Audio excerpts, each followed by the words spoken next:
నిలవ పచ్చడండి. నేనైతే 40 నిమ్మకాయలు తీసుకున్నాను. ఒక 25 కాయలు అయితే ముక్కలు కోసుకున్నాను. నిలువుగా కొన్ని, అడ్డంగా కొన్ని కోసి కొలిసి 3 కప్పులు ముక్కలు అయినాయండి. 15 కాయలు పిండితే ఇదిగో ఈ రసం అయింది. ఒక గిన్నెడు రసం కలిపేసుకున్నాను.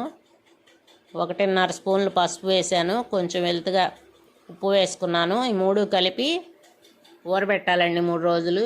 3వ రోజున తీసానండి. అదిగోండి చూస్తున్నారుగా, ఇది 3వ రోజు. మొత్తం 1 స్పూన్ మెంతుల పౌడర్ వేసాను, 2 స్పూన్లు ఆవాల పౌడరు, కొంచెం వెలుతుగా కప్పు కారం వేసాను. 3 కప్పులకి 1 కప్పు వెలుతుగా వేసుకున్నానండి.